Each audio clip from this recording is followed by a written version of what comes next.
Hello दोस्तों, देखो भाई डी ट्रिपल एस बी का एक पीजीटी कॉमर्स का एग्जाम हुआ था। उसके जो कॉमन पार्ट का जो मैथ है वो लिया है। ज्यादातर जो टीचिंग्स एग्जाम्स के जो कॉमन पार्ट का मैथ होता है ना, जो कॉमन मैथ होता है वो आसान ही होता है। आपको पेन चलाने की जरूरत नहीं होती है बहुत सारे क्वेश्चन में। तो देखो इसके बहुत बढ़िया बढ़िया कंसेप्ट हैं जो मैं आपको इस वीडियो में बताऊंगा, और आप आसानी से प्यार से सारे क्वेश्चन कर पाओगे। एक भी क्वेश्चन स्किप करने लायक नहीं होता है। तो चलिए शुरुआत करते हैं भाई। देखो पहला क्वेश्चन है, जय ने 2 साल के लिए 63,360 रुपए का कर्ज ले लिया भैया। अब नौकरी नहीं लगेगी तो कर्ज तो लेना पड़ेगा भाई। तो क्या कह रहा है, यदि पहले वर्ष के लिए ब्याज 30% है और दूसरे वर्ष के लिए 50% है तो चक्रवृद्धि ब्याज क्या होगा। ठीक है, तो देखो इस क्वेश्चन को कैसे करेंगे। सबसे पहले आप एक बात ध्यान रख लेना, 63,360 जो है, जो कर्ज लिया है, इस पर पहले साल जो है वो 30% इसका ब्याज जो बढ़ जाएगा। और क्योंकि ये चक्रवृद्धि ब्याज है तो इसमें क्या है, एक ही संख्या को हम बढ़ा रहे हैं। पहले उस संख्या को 30% से बढ़ा जाएगा, दूसरे साल वो संख्या 50% से और बढ़ जाएगी। ठीक है, तो इसका एक बहुत बढ़िया फॉर्मूला है हमारे पास। वो क्या है, plus minus X plus minus Y और प्लस माइनस एक्स वाई बटे में 100। ये हम तब करते हैं जब किसी एक ही संख्या में वृद्धि हो रही हो, कमी हो रही हो। ठीक है, तो ये फॉर्मूला हमारा यूज में आ जाता है। तो यहाँ पे भी कुछ ऐसा ही हो रहा है। पहले वर्ष क्या है, 30% ब्याज मिलेगा, बढ़ जाएगा। फिर उसी संख्या पर दूसरे वर्ष के लिए उसे 50% बढ़ा देंगे हम। ठीक है, अगर चक्रवृद्धि ब्याज की जगह यहाँ पे साधारण ब्याज होता तो इस तरह से हम यूज नहीं करते इस क्वेश्चन को। लेकिन ये चक्रवृद्धि ब्याज है तो इसमें हम इसको यूज कर सकते हैं। तो क्या आएगा, देखो वृद्धि के लिए हम प्लस यूज करते हैं और कमी के लिए हम क्या यूज करते हैं, माइनस। और जब हम दो वृद्धि रहेंगी तो प्लस आएगा, या फिर दोनों कमी रहेंगी तो भी प्लस आएगा। लेकिन जब एक वृद्धि और एक कमी होगी तो माइनस आएगा, मतलब प्लस माइनस माइनस हो जाएगा और प्लस प्लस या माइनस माइनस प्लस हो जाता है। ठीक है, तो चलिए इस क्वेश्चन में क्या करेंगे हम, प्लस 30 होगा पहले, ब्याज जो है वो बढ़ ही रहा है, रकम जो है बढ़ रही है वो, तो प्लस करेंगे। और प्लस का 50 दूसरे साल, और प्लस प्लस क्या हो जाएगा, प्लस हो जाएगा। और 50 और 30 की गुना होती है 1500, और 1500 बटे में 100 करेंगे तो ये कितना हो जाएगा, 15। तो देखो 50 और 30 80 और 15 ये कितना हो गया, 95%। इसका मतलब जो ये हमारे पास रकम दे रखी है 95% बढ़ जाएगी, मतलब जो ब्याज है वो कितना होगा, इस संख्या का 95% होगा। बस ये निकाल लिया। तो अब क्वेश्चन आपका बहुत आसान है। देखो 63,360 दे रखा है हमें, उसका 95% हमें निकालना है। तो निकाल देते हैं, क्या है, कुछ नहीं है, 100%। तो 100% का मतलब है 63,360। अगर मैं 63,360 जो है उसको यहाँ पे लिख देता हूँ, चलो 100% की वैल्यू है 63,360, और मुझे 95% की वैल्यू चाहिए, वही इसका ब्याज है। तो देखो 10% अगर मैं इसका निकालूंगा, 10% का मतलब क्या होता है, बटे 10 कर दो इसको, तो ये आ जाएगा 6336। और अगर मैं 5% निकालूंगा तो इसका आधा कर दो, कितना हो जाएगा, देखो भाग करो, 2 31 दूनी 62, बचेगा 1, 2 छिक्के 12 और बचेगा 1, 2 अट्ठे 16, 3168 रुपये 5% की वैल्यू आ गई। तो ये 63,360 में से, मतलब 100% में से अगर 5% घटा दूंगा तो वैल्यू किसकी आ जाएगी, 95% की। 10 में से 8 गए तो 2। अब इसमें ये देख लो 2 के ऑप्शन कितने हैं, देखो 2 का ऑप्शन एक ही है जिसमें पीछे 2 आ रहा है, तो आंसर तो यही होगा। लेकिन अगर इस क्वेश्चन में ज्यादा होते 2 वाले ऑप्शन तो हम सॉल्व कर लेते पूरा, उसमें भी कितना ही टाइम लगेगा। लेकिन इसमें तो ऑप्शन ही एक है, तो हमारा आंसर क्या है, डायरेक्ट हम यहां लिख देंगे बिना समय गवाए। अब आ जाओ देखो दूसरे क्वेश्चन पे। बिल्कुल ये बहुत ही आसान है क्वेश्चन, पेन उठाने की भी जरूरत नहीं है। कह रहा है कि एक संख्या दूसरी संख्या का 60% है, बड़ी संख्या छोटी संख्या से 32 अधिक है, बड़ी संख्या ज्ञात करनी है। ठीक है, तो देखो 60% का मतलब क्या होता है, 60/100। और इसको अगर मैं काट के लिखूं या कहूं, रेशियो वैल्यू क्या होती है, 3/5। तो पहली संख्या दूसरी संख्या का है तो पहली ऊपर आएगी और दूसरी नीचे। ठीक है, ये हमारे पास रेशियो आ गया पहली और दूसरी का। अब क्या कह रहा है, बड़ी संख्या छोटी संख्या से 32 अधिक है। बड़ी कौन सी है 5, छोटी कौन सी है 3। यहाँ अंतर कितना आ रहा है 2, जबकि अंतर कितना आना चाहिए 32। ये इससे कितनी गुना है 16 गुना। तो बड़ी संख्या पूछ रहा है, बड़ी संख्या का रेशियो क्या है 5, तो इसको भी 16 से गुना कर दो तो आपका आंसर आ जाएगा। और ऑप्शन नंबर 3 में हमें दे रखा है। अब देखो भाई ये क्वेश्चन एक दे रखा है, इसकी रकम ही बड़ी सी दिख रही है, बाकी क्वेश्चन बहुत आसान है, उतना समय नहीं लगेगा जितना रकम पढ़ने में लगेगा। एक नाव धारा के अनुकूल 720 किलोमीटर की दूरी 12 घंटे में तय कर रहा है और धारा के प्रतिकूल 15 घंटे में एक निश्चित दूरी तय कर रहा है। कह रहा है नाव द्वारा धारा के अनुकूल और धारा के प्रतिकूल तय की गई दूरी 6:5 है। स्थिर जल में 122 किलोमीटर की दूरी तय करने के लिए नाव द्वारा लिया गया समय ज्ञात कीजिए। तो देखो यहां लिख लो अनुकूल और यहां लिख लो प्रतिकूल, ठीक है जी, अनुकूल और प्रतिकूल। अब यहाँ पे अनुकूल और प्रतिकूल की जो दूरी है उसका अनुपात दे रखा है 6:5, जबकि अनुकूल जो धारा है, अनुकूल जो दूरी है वो दे रखी है हमें डायरेक्ट, कितनी है 720। तो 6 से कितनी गुनी है 120, तो इसका मतलब 5 से 120 गुनी होगी प्रतिकूल वाली दूरी। 12 पंजे 60 होते हैं, ये कितनी आ गई 600। हमें जो समय दे रखा है वो दे रखा है 12 घंटे, ठीक है, और यहाँ पे दे रखा है 15 घंटे, ठीक है। अब हमारे पास क्या, यहाँ से 720 को 12 से डिवाइड करो, 600 को 15 से डिवाइड करो, तो यहाँ अनुकूल की हमारे पास गति निकल के आ जाएगी 12 6 72, ये होती है 60, और 15 से भाग करेंगे तो ये कितनी आ जाएगी 40, ठीक है। ये अनुकूल की गति है, ये प्रतिकूल की गति है, ठीक है। अब हमें स्थिर जल में निकालनी है नाव की गति जो है, ठीक है। तो इन दोनों को दो जोड़, 60 + 40, अनुकूल और प्रतिकूल को जोड़ दो, 60 + 40 कितने हो जाएंगे 100, और 2 से कर दो डिवाइड, तो ये आ गया 50। 50 आएगी नाव की गति स्थिर में, ठीक है। अगर धारा की पूछे तो 10 आ जाएगी। वो कैसे पता चला, यहाँ 60 है, जब अनुकूल है तो धारा की गति इसमें से घटा दो, 60 में से 50 घटा दो 10, या 50 में से 40 घटा दो तो भी 10, ठीक है। तो धारा की आएगी 10, लेकिन पूछी नहीं है, पूछ क्या रहा है 122 किलोमीटर की दूरी तय करने में नाव द्वारा लिया गया समय।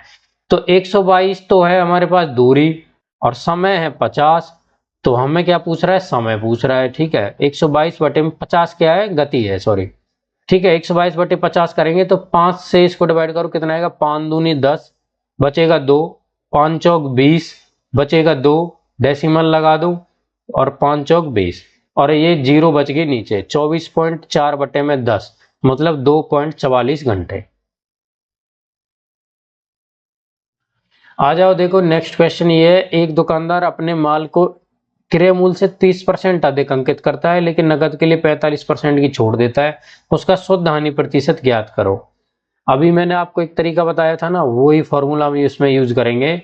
ये भी क्या कर रहा है, एक ही जो हमारे पास संख्या है, जब कभी उसी में या फिर घटत हो या बढ़त हो, ठीक है, वृद्धि हो या कमी हो, तो हम वही हमारा फॉर्मूला है +-x +-y और +-xy बटे में 100।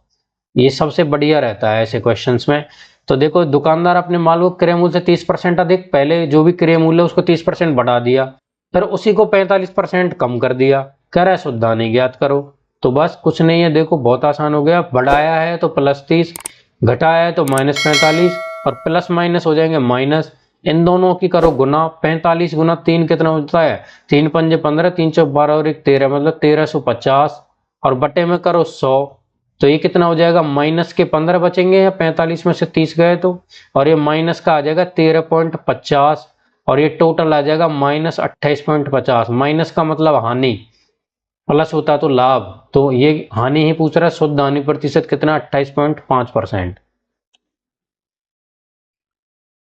देखो भाई इस क्वेश्चन को आप 10 सेकंड में कर पाओगे, अगर आपको बस एक चीज का पता होना चाहिए कि जो n नेचुरल नंबर्स होते हैं, n प्राकृतिक संख्याएं जो होती हैं, उनके घनों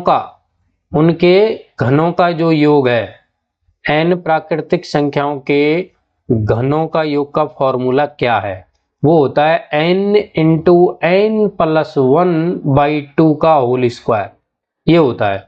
बस अब आप आराम से इस क्वेश्चन को कर सकते हो। देखो कह रहा है कि पहली 6 सम संख्याओं के घन का योग, ठीक है। तो पहली 6 सम संख्या जब भी आ जाए आपको, तो बस कुछ नहीं करना है, 8 को आपको बाहर ले लेना है और ये फॉर्मूला लगा देना है।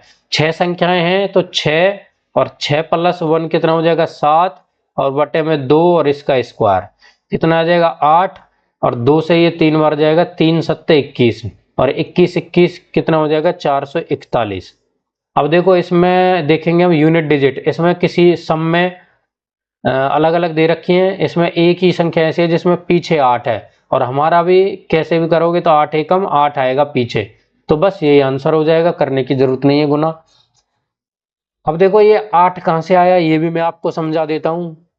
इसमें हम जब सम संख्याओं के घनों का योग लेंगे तो वो कैसे लिखते हैं, देखो पहली सम संख्या कौन सी है 2 है, तो 2 का घन लिखेंगे, फिर 2 दूनी 4, 4 का घन लिखेंगे, फिर 6 का, फिर 8 का, और फिर 10 का, और ये हो गया 12। ये पहली 6 सम संख्याएं होती हैं। 2 के पहाड़े स्टार्ट कर दो पहली से। अब इसमें अगर हम देखें तो सभी में 2 4 6 8 10 और 12, इसमें 2 कॉमन है, 2 कॉमन है और उसका घन है, तो इसका मतलब हमने 2 का घन जो है अगर मैं बाहर निकाल लूंगा तो यहाँ पे क्या बचेगा, देखो 1 का घन, और यहाँ पे बचेगा 2 का घन, और यहाँ पे बचेगा 3 का, और ऐसे ही अप टू सो ऑन। ठीक है, तो इसलिए 2 दूनी 4 दूनी 8 ये बाहर निकालते हैं और इनमें सम का फॉर्मूला लगा देते हैं।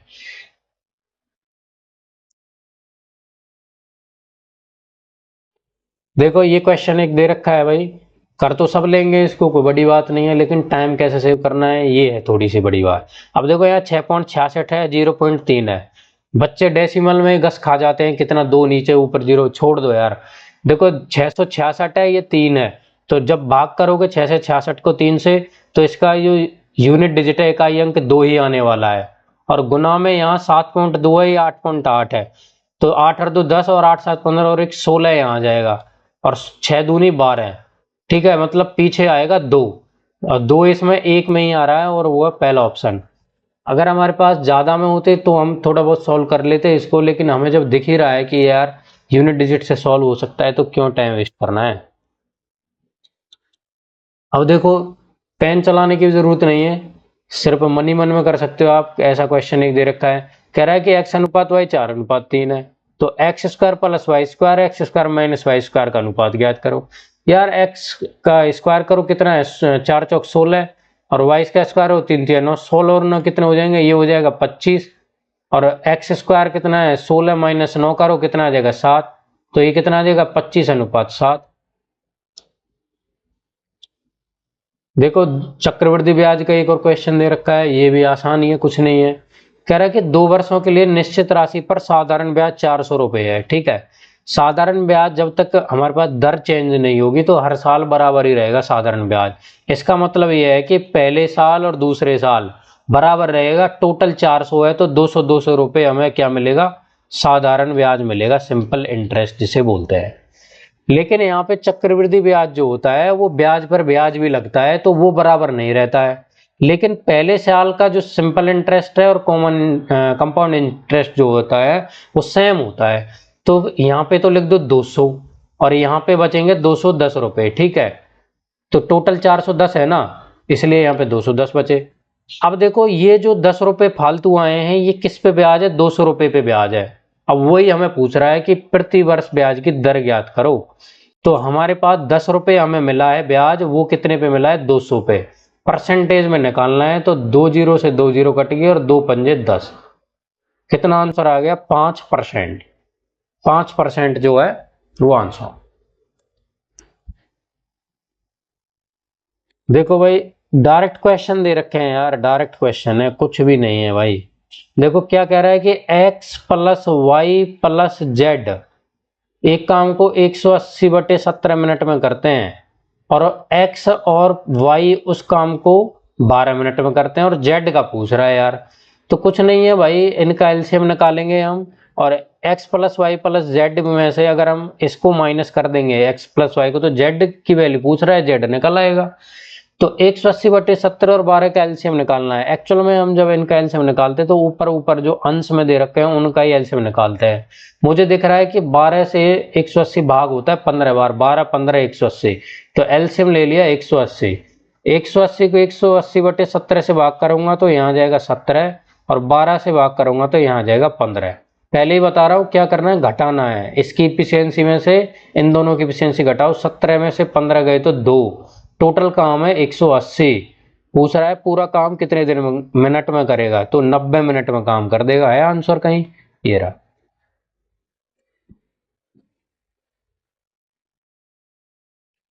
अब देखो नेक्स्ट क्वेश्चन, इसमें तो जरूरत ही नहीं है, कुछ नहीं करेंगे इसमें, हम पेन चलाएंगे ही नहीं। देखो दो संख्या 2:3 के अनुपात में है, दूसरी संख्या 63 है, मतलब 3 की वैल्यू 63 मतलब गुना 21।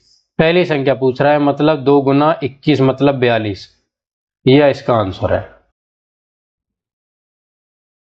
अब देखो भाई ये क्वेश्चन है, सबसे बड़ी संख्या ज्ञात कीजिए जो 155, 590, 735 को विभाजित करते हैं ताकि प्रत्येक स्थिति में समान शेषफल जोड़ दिया जा सके। ठीक है, अब यार ये क्वेश्चन जो है, आप बड़ी से बड़ी संख्या पूछ रहा है पहली बात तो, ठीक है। तो यहाँ पे 4 संख्याएं दे रखी हैं, सबसे पहले हम बड़ी संख्या को ट्राई करने वाले हैं, वो कितनी है 150। और इसका भी मैं एक चीज देख रहा हूँ कि सब में 5 कॉमन दिख रहा है मुझे, यहाँ भी और यहाँ भी। तो 5 कॉमन अगर निकाल लोगे तो थोड़े गुना भाग करने में आसानी होगी, कम टाइम लगेगा। देखो 5 से इसको 155 को भाग करेंगे तो कितना, 5 या 15, 5 एकम 5 31, 5 से इसको भाग करेंगे 5 एकम 5, 90 होता है 18 बार 118। 5 से 735 को करेंगे 5 14 70 और 5 7 35, 31, 118 और 147 आ गया। ठीक है, अब 150 को भी 5 से भाग कर लो, ये कितना आ जाएगा, 5 या 15 30 आएगा।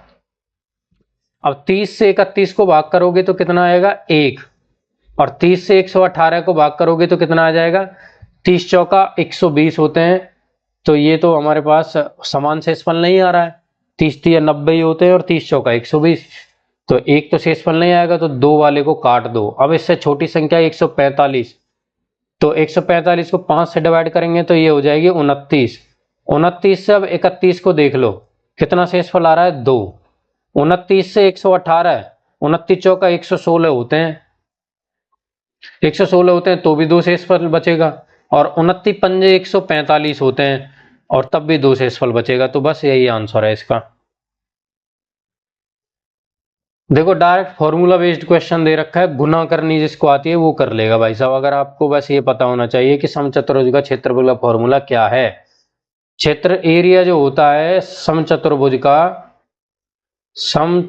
का जो फॉर्मूला है एरिया का, वो 2 तरीके से हम निकाल सकते हैं। एक तो होता है बेस इंटू हाइट, ठीक है, बेस इंटू हाइट मतलब आधार गुना में ऊंचाई, आधार गुना में ऊंचाई हम निकाल सकते हैं, लेकिन वो इनमें से कोई सी भी नहीं दे रखी। दूसरा फॉर्मूला होता है आधा गुना में d1 गुना d2, d1 d2 होता है डायगोनल मतलब विकर्ण, विकर्ण दोनों की गुना करो और 2 से भाग कर दो तो आंसर निकल आएगा। 32 जो है तो वो 2 से भाग हो जाता है 16 बार, 16 और 27 की गुना करनी है, 16 और 27 की गुना कर दो। इसमें भी देखो पीछे एक ही ऑप्शन ऐसा दे रखा है जिसमें पीछे 2 आ रहा है, 16 7 112 होते हैं, इसका मतलब यही आंसर है। यूनिट डिजिट का बड़ा रोल है इस पेपर में। अब देखो ए बी और सी का औसत वजन 36 किलो है, ठीक है। ए और बी का औसत वजन 35 है, बी और सी का 37 है, बी का वजन ज्ञात करो। अगर हमें ए और सी का इसमें पता होता तो हम डायरेक्ट दोनों तीनों का औसत में से उन दोनों का घटा के बी का निकाल देते, लेकिन इसमें हमें ए और बी और सी का दे रखा है।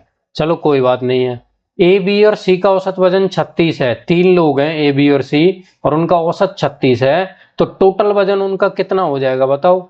36 गुना 3 हो जाएगा कि नहीं, तीनों का 36 गुना 3 हो जाएगा 108। ए प्लस बी प्लस सी का वेट हो गया। अब देखो ए प्लस बी का औसत वजन है 35, तो 35 और दूनी कितने होते हैं 70, तो ए प्लस बी का टोटल वजन 70 हो गया। और बी और सी का भी निकाल लो, बी प्लस सी 37 दूनी होते हैं 74, ठीक है। अब देखो ए प्लस बी और बी प्लस सी अगर इनको मैं जोड़ूंगा तो ये कितना आ जाएगा, ए प्लस 2b प्लस सी, ठीक है। अब a plus 2b plus c है, इसमें मैं इसको ऐसे लिख सकता हूं a plus B plus c plus b। भाई 2 बार b है और एक बार a और c है, तो a plus B plus c का जो है वो तो ये है 108। इसमें से मैं इसको अगर घटा दूं तो ये तो कट जाएंगे, बचेगा क्या, ओनली b। तो बस यही करना है हमें। इन दोनों का जोड़ कितना है, 4, 7 और 7 14। 144 में से 108 घटाएंगे तो आंसर कितना आ जाएगा, 36।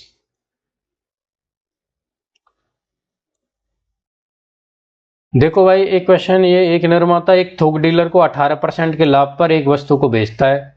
थोक व्यापारी इसे 16% के लाभ पर एक खुदरा विक्रेता को बेच देता है, और खुदरा विक्रेता बदले में इसे ग्राहक को इतने रुपए में बेचता है, जिससे 20% का लाभ होता है। क्रय मूल्य ज्ञात कीजिए।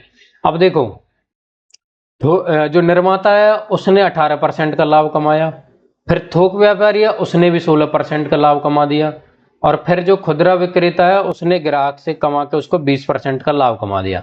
मतलब प्लस 18 और इसमें प्लस 16 और प्लस का क्या हो रहा है, 20। ठीक है, 3 बार हमारे पास लाभ कमा रहे हैं। लेकिन इसमें अगर आप देखो तो एक ही संख्या है जिसपे क्रय मूल्य जो निर्माता का था उसी पे 18%, इसने उसको बढ़ा के बेच दिया, फिर 16% का लाभ उसने कमाया, फिर 20% का उसने। और जब भी कभी ऐसा होता है हमारे पास तो एक फॉर्मूला पेटेंट है, और वो फॉर्मूला क्या होता है, प्लस माइनस एक्स और plus minus Y plus minus X Y बटे में 100। ठीक है, ये जो हमारे पास है ये तीसरी बार आ रहा है लगभग ये हमारे पास फॉर्मूला। तो एक तो यूनिट डिजिट वाला और एक ये फॉर्मूला, इन दोनों के बेस पे ये सारा पेपर अटेम्प्ट हो गया ये तो। अब देखो क्या करेंगे हम, इन तीनों का जो है हम एकल निकाल लेंगे, एकल। ठीक है, ये 3 बार बढ़ोतरी हुई है, इनकी एकल बढ़ोतरी हम निकाल लेंगे इस फॉर्मूले का यूज करके। तो निकालो, पहले 18 और 16 का निकालो, तो प्लस 18 और प्लस 16 और प्लस प्लस प्लस हो जाएगा, 18 गुना 16 करो, 18 16 अट्ठे 128 और बचेंगे 12, 16 एकम 16 और 12 28। ये आ गए 2.88 बटे में 100 आता है ना, तो डायरेक्ट 0.88 लिख दिया मैंने। तो 18 6 24 10 34 और 2 36.88, कितना आ गया, 36.88 प्लस का। ठीक है, इन दोनों का एकल निकल आया। अभी 20 का और निकालेंगे, तो प्लस 36.88 और प्लस 20 और प्लस प्लस हो जाएगा प्लस 36.88 गुना में 20 बटे 100 करना है हमें। ठीक है, 36.88 गुना में 20 बटे में 100। एक जीरो से एक जीरो काट लो। अब देखो 36 और 20 कितने होते हैं, 56। 56.88 तो इन दोनों का आ गया, और प्लस करेंगे हम, 2 से गुना करेंगे, 2 अट्ठे 16, 2 अट्ठे 16 और 1 17। ठीक है, और 2 छिक्के 12 और 1 13 और 2 तिया 6 और 1 7। अब यहाँ पे 2 के बाद डेसिबल तो यहाँ ऑलरेडी था, 1 जीरो और नीचे बच रही है, तो 3 के बाद डेसिबल आएगा। अब इन दोनों का हमारे पास टोटल निकालो, कितना आ रहा है, ये 56.88 और 7.376 जो भी लिखा है ये। ठीक है, तो इसका जोड़ेंगे तो ये आ जाएगा 6 8 7 15। ठीक है, और 8 3 11 और 1 12 और 7 6 13 और 1 14, 5 और 1 6, ये आ गया 64.256। ठीक है, 64.256 जो है उसकी जो वैल्यू है वो ये दे रखी है 32,851.2।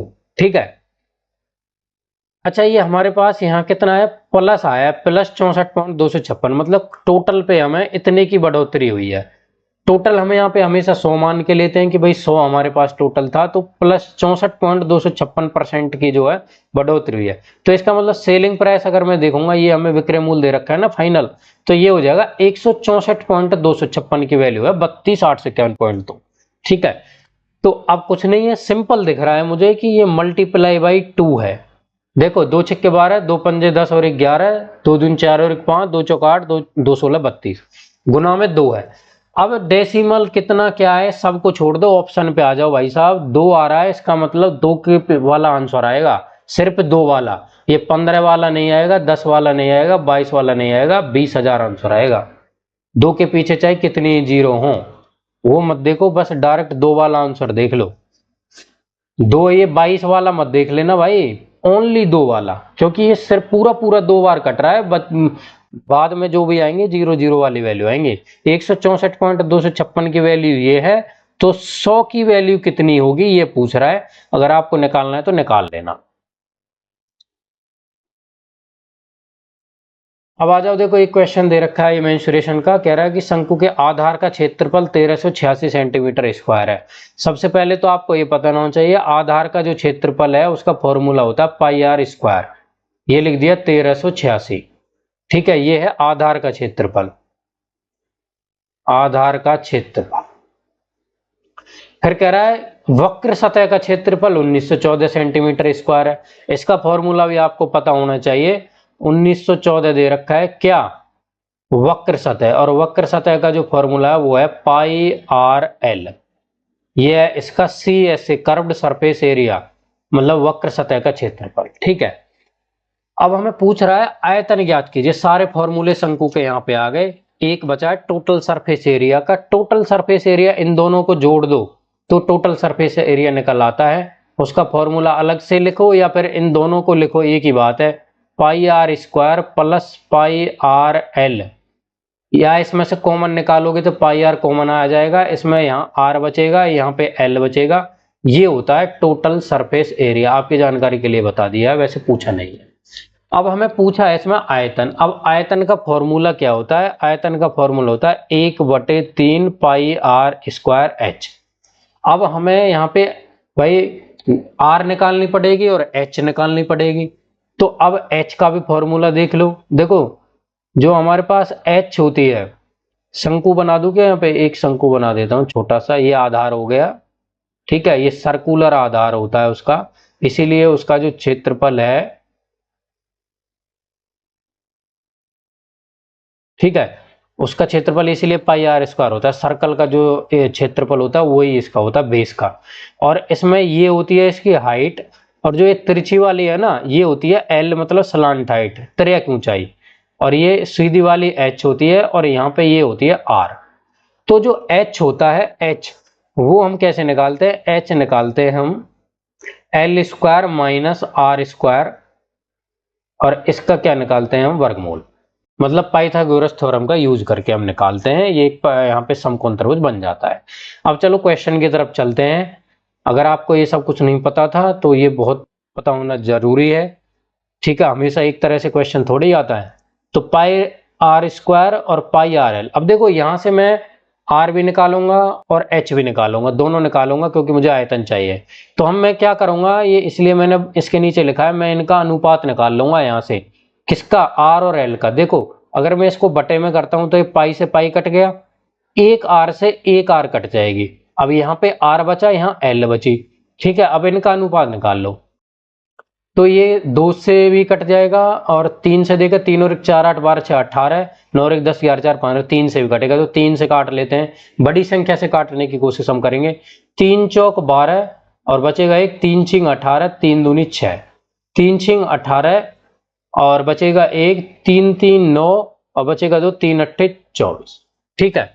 अब देखो ये 2 से तो कट ही जाएगा, 4 से तो कटेगा नहीं क्योंकि 38 4 से भाग नहीं होता है। 3 से 6 4 10 2 12 और 8 6 14, 3 17, 3 से नहीं कटेगा, 4 से नहीं कटेगा, 5 6 7, 2 से तो कट ही जाएगा।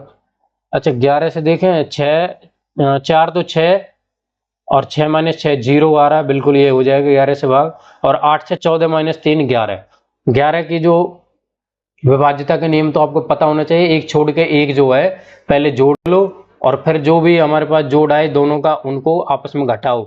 अगर वो या तो 0 आना चाहिए या 11 का गुणांक आना चाहिए। देखो यहाँ पे मैंने जैसे जोड़ा 4 और 2 6, और यहाँ पे एक बीच में क्या है 6, 6 माइनस 6 0 हो गया। यहाँ पे जो जोड़ा 8 और 6 14, 14 में से 3 घटाए तो कितना आएगा 11, तो ये भी हो जाएगा, ये भी। देखो 11 पंजे 55, 55 बचेगा 8, तो 11 अट्ठे 88, ये 58 बार, और 11 4 44 बचेगा 2, 11 दूनी 42। अब 2 से एक बार काट दो, 2 29 58, 2 21 42, 29 और 21 आ गए। ठीक है, 29 और 21 की जो है हमें जोड़ी पता होना चाहिए, ये 20 के साथ बनती है। अगर आपको नहीं पता है तो आपको क्या करना पड़ेगा, 29 का स्क्वायर और माइनस करना पड़ेगा 21 का स्क्वायर, और इसको हम ऐसे लिख सकते हैं 29 माइनस 21 और 29 प्लस 21।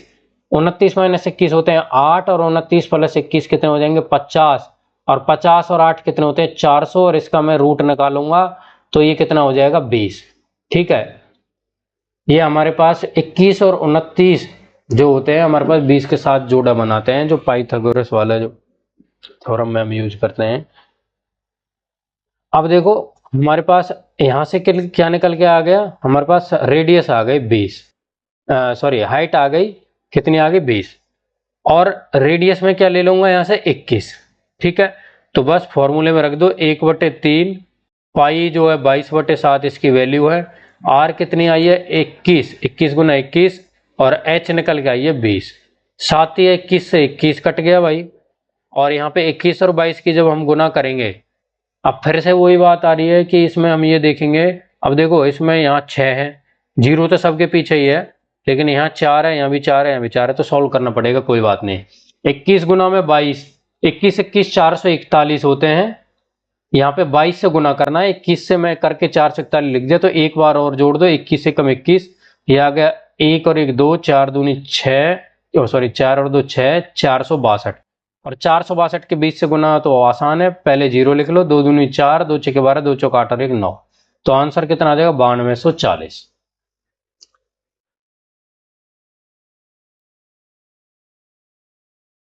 देखो भाई, ये क्वेश्चन एक दे रखा है, डायरेक्ट वाला क्वेश्चन है, ये कुछ नहीं करना। दो व्यक्ति ए और बी दो अलग अलग स्थानों से एक दूसरे की ओर चलना शुरू करते हैं।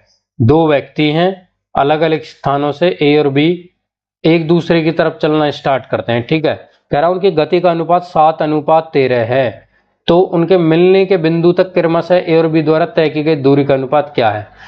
तो देखो इसमें कुछ नहीं है, जो अनुपात इनकी गति का है ना वही अनुपात इनकी दूरी का होगा, तो आंसर तो आएगा 7:13। अगर आपको ये समझ नहीं आ रहा है तो वैसे समझ लो, मान के चलो इनके बीच में जो दूरी है वो 20 किलोमीटर की है।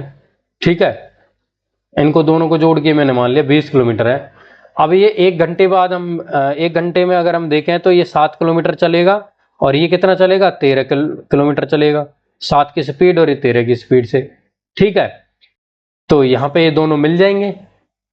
अब यहाँ पे यहाँ से यहाँ तक इसने कितनी दूरी तय करी है 7, और यहाँ से यहाँ तक कितनी तय करी है 13, तो 7:13। अब देखो भाई, ए और बी ने एक परियोजना पर काम करना शुरू किया, और ए परियोजना को 36 दिनों में पूरा करता है। ए ने 20 दिनों तक काम किया, बी ने शेष कार्य को 8 दिनों में पूरा किया। बी को पूरे प्रोजेक्ट को अकेले पूरा करने में कितने दिन लगेंगे, ये क्वेश्चन है। देखो भाई साहब, सही बता रहा हूं मैं, पेन उठाने की भी बिल्कुल आपको जरूरत नहीं है, ऐसे ही बिल्कुल फटाक से देख के कर देना आंसर। कैसे, कह रहा है कि 36 दिनों में पूरा कर सकता है ए, उसने 20 दिन काम किया, मतलब 16 दिन का काम बच रहा था उसका, और बी ने उसको 8 दिनों में पूरा कर दिया, मतलब आधा टाइम ले रहा है वो। ठीक है, और कह रहा है कि अब बी उस पूरे काम को कितने दिनों में करेगा। यार जो काम उसने 20 दिनों में करा है उसको भी तो वे आधे दिनों में कर देगा, 20 वाले को 10 दिन में कर देगा, जब 16 वाले को 8 दिन में कर रहा है तो 8 दिन में बचा करा और 10 दिन में पहले वाला, तो टोटल कितने दिन में कर देगा 18 दिन में। बस यही है। ठीक है, इस वीडियो में इतना ही भाई। Okay, thank you.